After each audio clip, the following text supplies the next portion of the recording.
Allez, Mbolani, Nchango, Marambura, Bouedi, vous êtes sur Gestor Média, vous regardez le Gestor Show. C'est toujours un plaisir pour toute l'équipe d'être des vôtres tous les vendredis à partir de 19 h. Et c'est toujours avec la même énergie, avec la même envie qu'on vous retrouve sur tous nos réseaux sociaux, sur Facebook, sur YouTube, sur Instagram, pour ensemble discuter de sujets qui vous parlent, de sujets de proximité, comme dirait un certain Mr. Wills qui n'est pas avec nous aujourd'hui.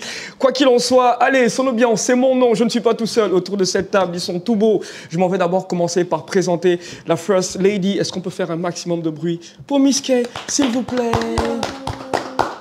Oui, Miss Kay, comment tu vas? Ça va super bien. En fait, je ne sais pas si tu sais, mais comme tu vois, je suis habillée en bleu aujourd'hui. Ouais. Et donc, dans la semaine, on a eu la journée mondiale de sensibilisation à l'autisme. Et donc, à cette occasion, tout le monde est censé être habillé en bleu. Et comme du coup, aujourd'hui, c'est vendredi et que c'est passé, on est en bleu. Je me suis dit, même Monsieur Gilles Ndondon est dans le dress code. N'est-ce pas? Jack derrière la caméra est en bleu. Toi aussi, tu es en bleu. Lui aussi, il a un bleu que vous ne voyez pas, mais qui est là. Donc, sans s'être concerté, voilà, on s'est tous arrangés.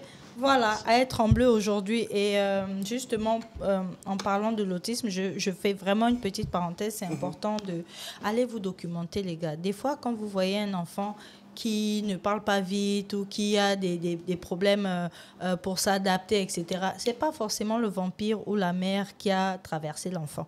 Allez-y voir les professionnels. Ils vont vous expliquer.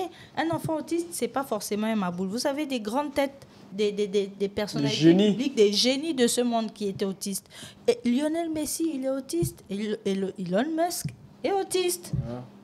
Van Gogh était autiste. Donc, voilà, allez-y, renseignez-vous. Quand l'enfant n'est pas comme les autres, renseignez-vous au lieu de tirer des conclusions hâtives. Donc ça, c'était ma petite parenthèse par rapport à la sensibilisation à l'autisme. Je sais que c'est une cause qui me tient vraiment à cœur. Voilà. Et pourquoi donc, Miss Kay? Alors, parce que j'ai grandi avec un tonton autiste et j'ai eu la chance d'être une des seules personnes à rentrer dans son cercle privé. Et ceux qui sont parents d'enfants autistes savent combien de fois... C'est laborieux. Voilà, ça peut être difficile pour un autiste, un enfant avec le spectre autistique, d'avoir... de laisser quelqu'un dans son intimité, dans son cercle privé. Donc voilà, j'ai été privilégiée et j'ai adoré ce tonton-là. Et depuis, c'est quelque chose qui me tient particulièrement à cœur. Voilà. C'est le cas, puisque c'est aussi le cas pour nous, parce que on s'aligne et on est solidaire de tous ces enfants. Et justement, je vais sortir par là, pour ceux qui ont eu la chance ou l'opportunité d'assister aux journées portes ouvertes organisées par la Fondation Edith Lucie Bongo il y a quelques semaines maintenant. Donc, le fait d'être au contact de ces enfants, de voir la difficulté des parents, ne fait que renforcer justement notre solidarité à l'endroit à la fois des enfants et des parents qui doivent se battre au quotidien. Merci. Voilà. Très bien, c'était l'instant... L'instant social, coup de cœur. L'instant sentiment, mon gars. Voilà. Pour parler d'un sujet, bon allez, on va bifurquer, pardon, pour parler d'un sujet tout aussi important, parce que on reçoit Monsieur Gilles Ndondon, qui est responsable des régies Gabon Mediacom et qui vient justement nous présenter une situation qui perdure depuis une dizaine d'années maintenant.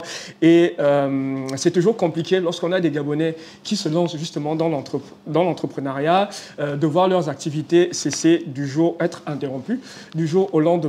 Et c'est l'objet de la présence de Monsieur Gilles Ndondon sur ce plateau. Monsieur Gilles, comment allez-vous? Ça va, merci.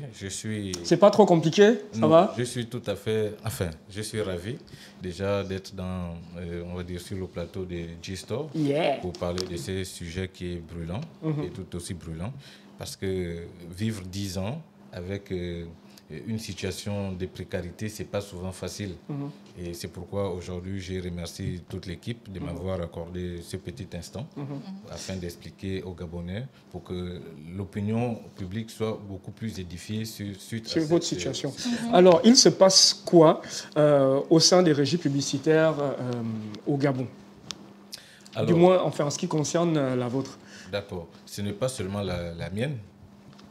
Et j'appartiens déjà à un collectif Et c'est au nom de ce collectif que je vais intervenir ici. Alors, je ne viens pas de manière personnelle présenter la situation. Historiquement, cela remonte d'il y a 10 ans, donc sensiblement le 8 janvier 2014, lorsque une opération de démantèlement des panneaux publicitaires s'est fait ressentir, sinon s'est fait voir dans la capitale, notamment dans la ville, la commune de Libreville, Akanda et Ovendo. Je ne sais pas si à cette époque, Akanda appartenait déjà à une commune, mais tout ça faisait l'ensemble du grand Libreville. Voilà. Donc, à cette époque, le ministre des Travaux publics et des Infrastructures, Magloire Gambia, lance une opération de démantèlement des panneaux publicitaires sans que les régies publicitaires ne soient avisées de cette situation. Et c'est comme ça que nous nous sommes rapprochés des services de l'hôtel de ville, parce que pour implanter un panneau publicitaire à Libreville, il va falloir avoir une autorisation de la mairie. Donc, lorsque l'opération a été lancée, nous nous sommes rapprochés évidemment de notre hiérarchie, sinon de la mairie de Libreville, qui est habilitée à octroyer des autorisations aux régies publicitaires pour savoir quel était l'objectif de cette opération. Bien malheureusement, la mairie de Libreville ne connaissait pas l'objet de l'opération. Et c'est comme ça qu'on se rapproche du ministère des Travaux publics et des Infrastructures pour en savoir un peu plus. C'est comme ça qu'ils nous font sortir un document disant que l'annonce avait été faite déjà depuis novembre 2014, parce que nous sommes en 2013, nous sommes en janvier 2014 lorsque l'opération est lancée, disant qu'il fallait assainir le domaine communal, sinon ce qu'on appelle communément le domaine public. Alors, pour le faire, il fallait détruire, sinon démanteler les panneaux publicitaires gênants, les garages anarchiquement installés, j'ai encore souvenance de cette opération. Voilà, les commerces. Et un véritable cimetière de panneaux à l'arrière de la mairie. Là. Effectivement, comment on appelle les laveurs. Les laveurs, voilà. Bien malheureusement, tout au long de cette opération qui avait duré certainement, je crois bien 2 à 3 mois, parce qu'ils avaient sollicité les services du génie militaire pour effectuer cette opération. Durant cette période, nous avions essayé de rencontrer les hautes autorités pour essayer de discuter, pour essayer de savoir quel était l'objectif de l'opération, pourquoi elle est directement concernée pour les panneaux publicitaires. Bien malheureusement, les portes nous ont été fermées depuis 10 ans, jusqu'à aujourd'hui. Alors, Miss, tu as certainement des interrogations? Oui, effectivement.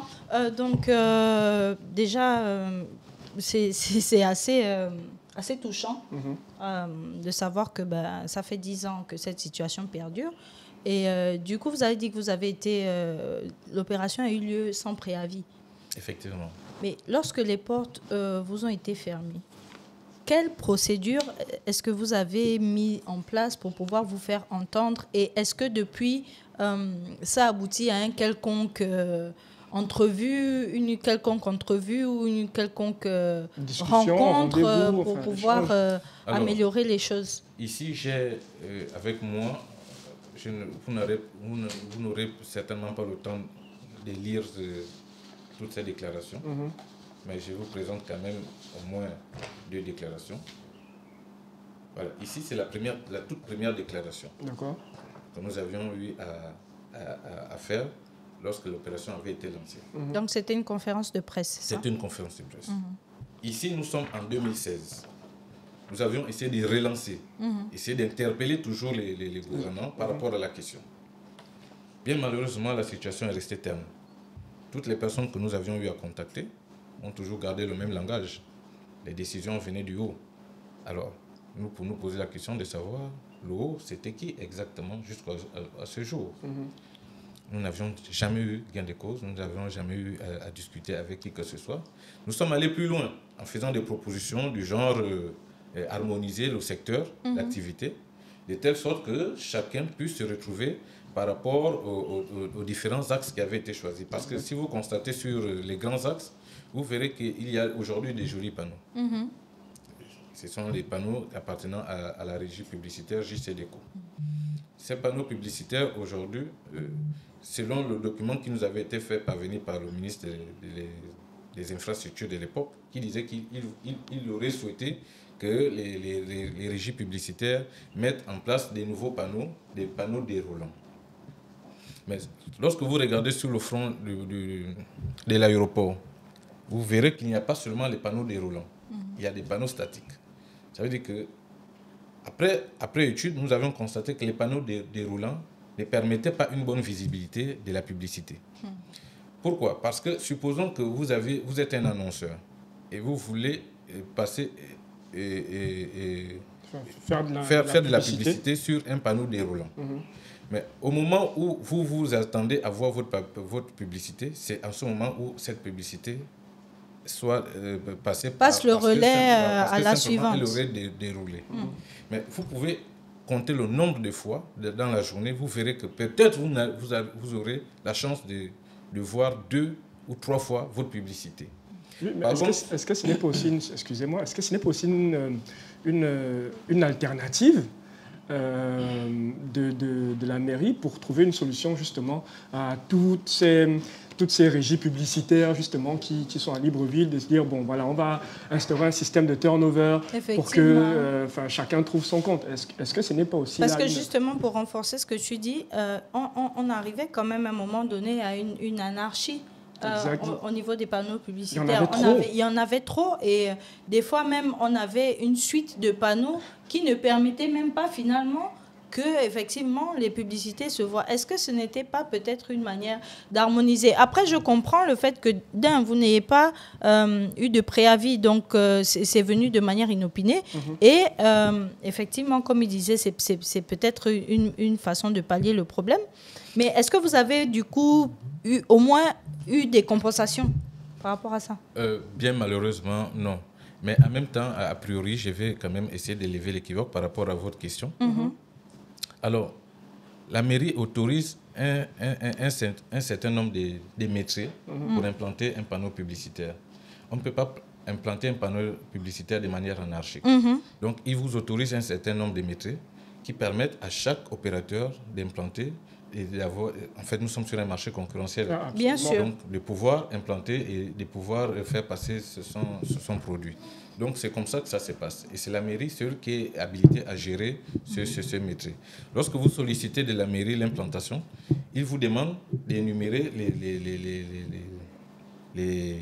il vous demande de définir les endroits que vous sollicitez, sinon vous souhaitez installer vos panneaux publicitaires. Alors, c'est à la mairie, à elle de vous dire, à cet endroit, on ne peut pas implanter un panneau publicitaire parce que voici des raisons. On ne peut pas planter le panneau publicitaire à cet endroit parce que voici des raisons. Et c'est comme ça que ça a toujours marché. Bien malheureusement, la question sur la compensation aujourd'hui n'a jamais trouvé gain de cause parce que nous n'avions jamais été reçus par qui que ce soit, quelle que soit l'autorité. Que nous avions eu à mener la démarche dans l'optique de discuter et de trouver des mesures compensatrices. Et c'est d'ailleurs la raison pour laquelle aujourd'hui je viens sur votre plateau, essayer de toujours interpeller, parce que ça a été toujours notre leitmotiv, essayer d'interpeller les pouvoirs publics, sinon les hautes autorités, en tête desquelles le chef de l'État, aujourd'hui le président de la transition, parce que lors de la prise du pouvoir du 30 août dernier, ça a été pour nous un boom de soulagement, parce qu'on s'est dit, voilà quelqu'un qui viendra restaurer les injustices. Au-delà, sinon, nonobstant le fait qu'on parle aujourd'hui de la restauration des institutions, mais en même temps, voici quelqu'un qui arrive, qui pourra réparer des injustices qui ont hier entaché, sinon qui ont permis la paupérisation d'une frange de la population, en tête desquelles nous, les opérateurs économiques, qui avons mis de notre, sinon on a investi de nos moyens pour ne récolter que rien, parce que 10 ans après, il n'y a pas eu de solution. Et je prends toujours cet exemple en disant, imaginons quelqu'un qui construit une maison. Il bâtit sa maison, il vit avec sa famille, puis un matin, les engins arrivent, il détruit sa maison et le laisse à la belle étoile. c'est toujours cet exemple que je prends pour interpeller l'opinion publique, sinon les hautes autorités. Quelle serait la réaction de quelqu'un qui se retrouverait dans cette situation où il a construit sa maison, on la casse et on lui laisse dans la rue avec la famille. Donc c'est à peu près cette situation. Nous nous sommes dit, dans le cadre social, parce que nos revendications vont dans le cadre social, nous voulons que le gouvernement comprenne, sinon la plus haute autorité comprend qu'aujourd'hui, nous vivons des situations de précarité. Nous vivons un chômage voulu. Quand j'ai créé cette entreprise, c'est parce qu'effectivement, le gouvernement nous encourageait à nous lancer dans l'entrepreneuriat. Et malheureusement, ce même gouvernement qui nous a incité à aller dans l'entrepreneuriat, c'est ce même gouvernement qui est venu détruire nos panneaux publicitaires parce que je suis un jeune Gabonais qui s'y est lancé. Alors, lorsqu'ils ont cassé, s'ils auraient eu à nous émettre des mesures compensatrices, ça veut dire qu'on nous compense par rapport à la hauteur de nos dépenses, du dommage. Voilà, le dommage de nos entreprises. Beaucoup, comme aujourd'hui, on se serait téléversé dans une autre activité. Je me serais dit, bon, si dans la publicité ça n'a pas marché, ou bien si ça a marché parce que l'État n'a pas voulu que je continue dans ce champ de compétences, alors je peux me diriger ailleurs. Par exemple, je peux me dire, aujourd'hui, je peux faire dans l'environnement, je peux faire dans le transport, je peux faire... Voilà. Bien malheureusement, jusqu'à aujourd'hui, aucune des solutions n'a été trouvée. Solomoni, tu as certainement une interrogation, parce que je te trouve... moi, je suis comme ça parce que je suis un peu choqué. On parle quand même de 10 ans. Oui. 10 ans de silence où on ne veut pas vous entendre, clairement. Qu'est-ce qui, selon vous, explique ce silence des autorités? Bon, permettez-moi de vous dire que l'ancien régime, le régime déchu d'Ali Bongo, ne nous avait pas permis de discuter avec qui que ce soit. Si je vous montre ma photo, quand j'ai monté mon entreprise en 2011, vous verrez que j'avais presque vos cheveux noirs. Ça fait 10 ans. Alors 10 ans, c'est 10 ans de réflexion, 10 ans de lamentation, de stress, 10 ans de paupérisation, 10 ans de démarches. Voilà, des démarches. Et du coup, ceux qui verront le tour de table constateront que ma chevelure a beaucoup... est très argentée. Voilà, est devenue beaucoup argentée parce que c'est cette souffrance que nous vivons aujourd'hui. Et c'est comme ça que nous, dans le collectif, le fait que je puisse venir ici, je viens au nom de tout le collectif. Très bien. Alors, quelles sont vos revendications? Et on va sortir par là. Qu'est-ce que vous demandez concrètement là, si une solution devait être trouvée? Ce serait laquelle? Alors, nous demandons à la plus haute autorité de voir le problème social de tout un chacun. Et nous avions besoin d'avoir un dédommagement. Peut-être pas à la hauteur de nos investissements, mais de comprendre que 10 ans plus tard, il y a des gens qui vivent toujours au seuil de la précarité. Et s'ils peuvent venir au moins à notre secours par rapport à la situation, ça pourra nous permettre au moins de nous relancer, de voir quelles sont les opportunités que nous pouvons mettre en place pour pouvoir au moins compenser tout ça. Très bien. Bon, allez, Monsieur J. Dondondon, on vous souhaite bonne chance pour la suite. Je vous remercie. Et on espère que votre voix sera entendue. on est trop connectés là aujourd'hui. Bon, allez, la famille, on se retrouve en deuxième partie avec un tout autre invité. Je vous dis merci encore. C'est nous. Ok. Bon, allez, vous êtes toujours sur Gestor Média, vous regardez le Gestor Show, c'est la deuxième partie de l'émission. Et là, je m'en vais réparer une injustice. Je vais réparer une injustice parce qu'en début d'émission, je n'ai pas présenté Tata Soso, notre totem sur l'émission. Et elle a boudé tout au long de la première partie. Bien sûr. On peut faire du bruit pour Tata Soso aussi. Hello. Yes.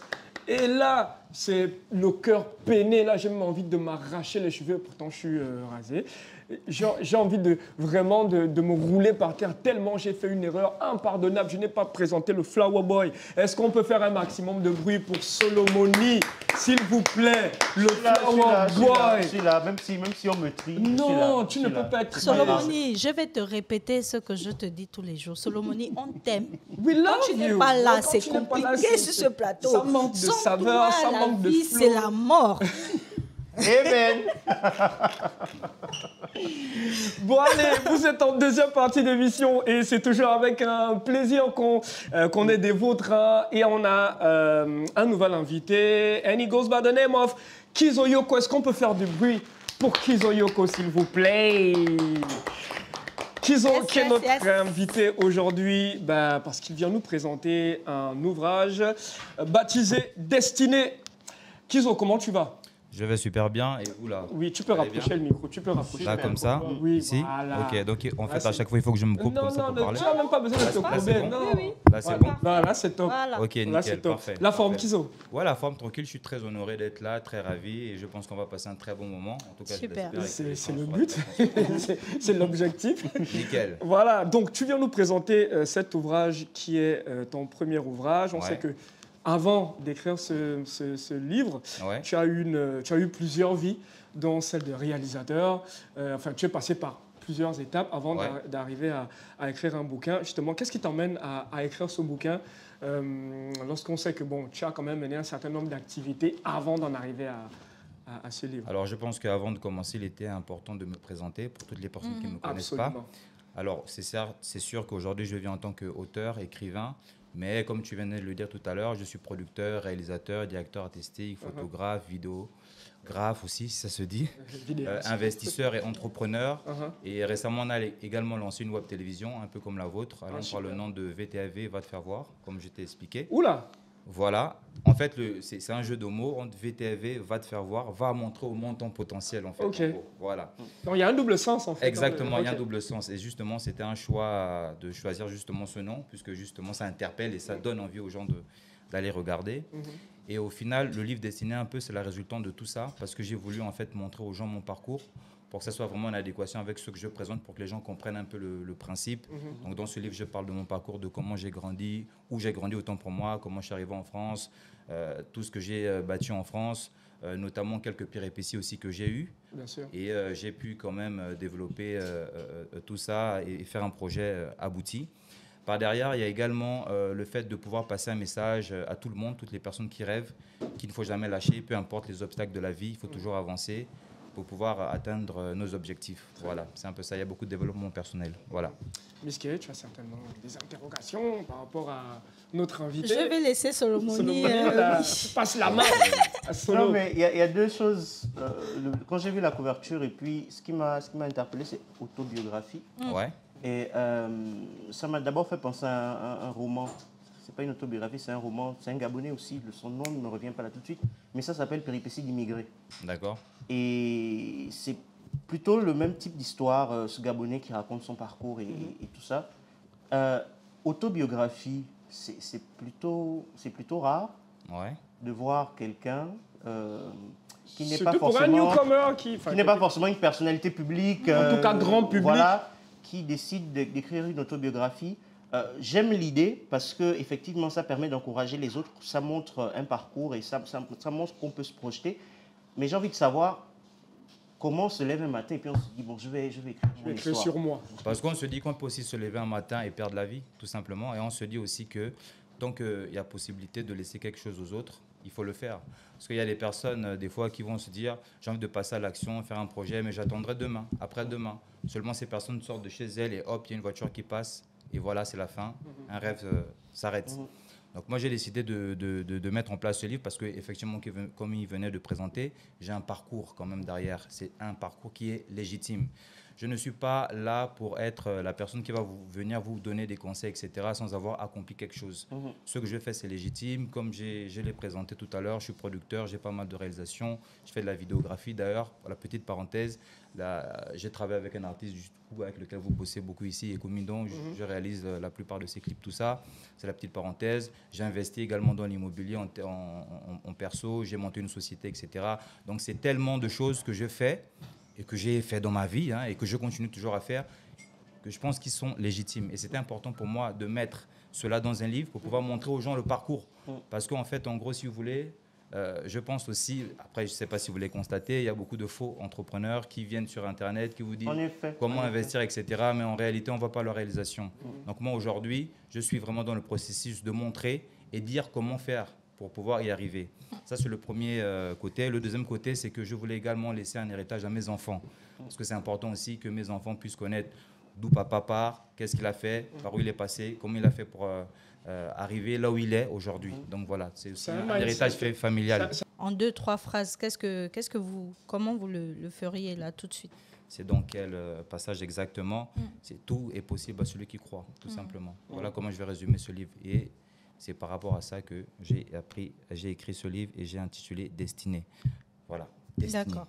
Donc, vous pensez que juste avec cette phrase-là, ça peut donner envie à quelqu'un d'aller acheter le livre? Oui. Bien sûr, tout à fait. Okay. Parce que par derrière, si vous avez pris le temps de lire aussi le résumé, je parle d'un Gabonais qui est arrivé en France, qui a eu des péripéties, qui a à un moment donné voulu se suicider et qui est aujourd'hui investisseur immobilier. Ça, c'est important de le préciser. Parce que malheureusement, j'ai remarqué qu'il y a beaucoup de gens qui font des choses, des fois, et on ne les valorise pas assez. Oui. On a l'habitude, des fois, de diminuer les accomplissements des autres pour que ces personnes soient insignifiantes. Et malheureusement, ces personnes, des fois, si elles n'ont pas une force mentale, elles arrêtent complètement. Moi, je ne suis pas de cette école. Je suis de l'école de mettre en haut ce que les gens font de bien. D'ailleurs, je profite justement de l'occasion aussi pour vous féliciter de ce que vous faites. C'est bien. Merci. Et justement, aujourd'hui, le fait de venir partager le livre destiné au public gabonais, le but aussi, c'est de changer les mentalités des gens aussi. Voilà. Par derrière, pour faire comprendre que peu importe où tu pars, peu importe le projet que tu as, il faut déjà que tu sois la première personne déjà à croire en toi, à croire en ton projet et à continuer à le partager, en parler. Et même si les gens ne croient pas en toi, ce n'est pas grave. D'accord. Et comme je te disais tout à l'heure, je suis un investisseur. Je tiens à vraiment redire ça et marteler ça parce que ce n'est pas facile. D'être en France et investir en tant que noir. C'est pas facile. Qui plus est, je viens du Gabon, etc. C'est pas facile. Donc, par derrière, c'est pour montrer aux gens, les gars, c'est possible. Si vous croyez en vous, avancez. Peu importe le domaine d'activité. Est-ce que ce livre a été défendu là où il a été conçu? Bien sûr, bien sûr. Le livre est sorti le 12 octobre 2023. Alors, pour la petite histoire, il est sorti sur Amazon. Et sur Amazon, en fait, on a plusieurs grandes catégories, autobiographie, développement personnel, etc., historique, tout ça. Et en fait, sur chaque catégorie, tu as la sous-catégorie sortie de la semaine. Et sur chaque sortie de la semaine, il y a le top 100 qui est présenté. Alors, le livre est sorti le 23, c'est ça, un jeudi. Donc, j'avais déjà perdu le lundi, mardi, mercredi, etc. Et je m'étais dit, à la base, je ne suis pas un écrivain, tout ça. Si au moins dans les top 100, je sors à la 100e place, moi, il n'y a pas de problème. Donc, du coup, le livre est sorti le jeudi, il était à la 37e place. Donc, en fait, en gros, Amazon tient compte des ventes et de tous les repartages sur les réseaux, etc. C'était le jeudi, 37e place. Ensuite, le samedi, il est passé à la 13e place. J'étais content. J'ai publié sur Facebook, le livre est à la 13e place. Vous pouvez aller regarder, il n'y a pas de problème. Tout ce que je dis, c'est factuel, c'est vérifiable, il n'y a pas de problème. Et le dimanche, je me réveille, je suis à la 6e place. J'ai dit, c'est quoi le truc? Et là, le lundi, je me réveille. Nous sommes à la première place des ventes sur Amazon. Waouh, en moins d'une semaine. En moins d'une semaine, première place des ventes sur Amazon. Je ne peux que rendre la gloire à Dieu. Donc voilà. Moi, je suis curieux, et c'est un Gabonais qui l'a écrit. Je suis vraiment curieux de connaître le personnage. Oui, dis-moi. La personne, d'où est-ce que ça vient? D'où est-ce que cette énergie-là vient? D'où est-ce que cette force-là vient? Le bouquin s'appelle Destinée. Ça me fait penser à un album d'Akenenge aussi qui s'appelle Destinée. Et surtout, dans ce nouveau Gabon qu'on est en train de vouloir construire, on a besoin de blueprint. Et ce sont des gens comme ça qui font des choses. D'où est-ce que ça vient? Ça vient de Zongué. Je suis un gars de Zongué. Je suis entre guillemets un Falaman. C'est-à-dire qu'il y a un moment donné, quand on se lève le matin, on est là pour faire avancer les choses. On n'est pas là pour déjà venir en retard au rendez-vous. Il y a une phrase qui dit que « montre-moi comment tu fais les petites choses, je te dirai comment tu feras les grandes choses ». Donc on est de l'école des personnes qui savent que pour faire des grandes choses, il faut déjà se prendre au sérieux. Moi, quand aujourd'hui je vois des Gabonais qui sont dans les bars en train de dépenser l'argent pour acheter de la bière et qui se plaignent tout le temps qu'en fait le pays n'avance pas, j'ai envie de leur demander vous-même qu'est-ce que vous faites pour le pays et qu'est-ce que vous faites pour vous-même. Il y a un truc qui m'a un petit peu, je dirais pas sidéré, je me suis dit c'est une piste de réflexion là-dessus. Je suis passé au niveau du lycée Léon-Bas, il y a un gars, en fait il m'a vendu une noix de coco avec une paille à 500. Et je me suis dit les Gabonais disent qu'il n'y a pas l'argent au Gabon alors qu'en fait il y a des cocos qui sont là. Donc il suffit juste à un moment donné de naviguer avec ce qu'on a autour de nous et faire de l'argent. Il y a des personnes qui vont être sous un manguier, les mangues vont tomber, ils vont manger et puis voilà. Il y a d'autres personnes qui vont prendre ces mangues, qui vont les vendre, qui vont faire de l'argent, qui vont investir dans l'immobilier, qui vont acheter un taxi, qui vont faire de l'argent avec l'argent et l'immobilier, qui vont développer leur patrimoine immobilier et qui vont être des milliardaires. Donc à un moment donné, tout le monde peut le faire. Voilà. Ça, c'est un peu une vision utopique. Non. Je trouve que c'est très réaliste. Pas du tout. C'est pas une vision utopique. Il y a des réalités. Il y a des personnes qui ont déjà fait ce genre de choses et qui ont réussi. Les exemples sont là, concrets. Vous pouvez, alors j'ai pas forcément les noms, mais si vous allez sur Internet, vous pouvez bien trouver des milliardaires africains qui ont fait leur fortune en partant de zéro. C'est vrai. Et il y a un moment donné, je pense qu'il faut voir grand. Il faut arrêter de se dire, je suis dans mon quartier, c'est pas possible, etc. Déjà, il faut avoir une vision. Il faut vouloir aller quelque part, rêver grand et passer à l'action, tout simplement. C'est pas utopique, c'est réel, ce que je dis. Amen. Voilà. Très bien. Voilà. Miss Kay, je sais que tu... moi, j'aime lire. Tu es toujours la première toujours. À chaque fois qu'on reçoit Ah oui, moi j'aime lire. Des œuvres, tu es toujours la première. J'aime lire et ça c'est quelques heures ça. Oui, c'est vite fait, Très bien. Est-ce que ce livre est-ce qu'il est disponible à la vente Bien sûr. Oui, bien sûr. Alors il est disponible à la Maison de la Presse à 10 000 francs CFA depuis jeudi dernier. Il est également disponible à la librairie du Mapan. C'est une femme que j'ai rencontrée via WhatsApp qui fait des choses très très bien. Elle a une librairie sur Internet, etc. Donc du coup, le livre est disponible avec elle. Après, la particularité aussi, c'est que le livre est disponible dans une église. Église va et raconte, c'est à Sotega. Et là-bas, la particularité, c'est que le livre est vendu à 5 000 francs CFA. Parce que le but de cette campagne, c'est qu'en fait, l'argent récolté pour la vente de ce livre sera utilisé pour les bienfaits de l'église. Voilà, donc c'était très important pour moi de faire ça parce que c'est une église, c'est à la maison. C'est là-bas là où j'ai été baptisé. C'est là-bas où je pars, où je tiens vraiment mon enseignement biblique, etc. Il est important de partir. Et en plus, l'ironie du sort, c'est que l'église s'appelle Va et raconte. Voilà. Donc, pour moi, c'était normal de faire ça. Et aujourd'hui, le livre aussi est disponible à Le Bazar Esquisse. C'est un magasin qui est juste là, à côté de la station Pétro. Donc, c'est une dame, en fait, qui a mis en place... alors, je ne saurais pas vraiment vous expliquer. Il faut aller sur place. Elle aura les meilleurs mots pour pouvoir mieux présenter sa structure. Mais voilà, elle vend de la décoration, elle fait du maquillage aussi, tout ça. Donc, allez la voir, vous allez voir ce qu'elle fait. Mais voilà, car soyez le tien, le livre aussi, il est vendu là-bas, à 10 000 francs CFA. Très bien. Voilà. Est-ce qu'il y a une chose en dehors de ce livre dont vous êtes particulièrement fier d'avoir accompli ? Mon parcours, je suis très très fier. Après, il a mis un livre. Voilà, j'ai mis un. Il a écrit. Après, moi, je pars du principe que après ça, c'est moi. Chacun fait comme il veut. La vie, c'est un voyage. Et il faut aimer tout ce qu'on fait. Et le truc, c'est qu'il faut pas se reposer sur ses lauriers. Continuer à avancer. Et la chose pour laquelle je suis le plus fier, c'est que jusqu'aujourd'hui, on a pu tenir nos engagements personnels sur ce qu'on voulait faire, tout simplement. Voilà. D'accord.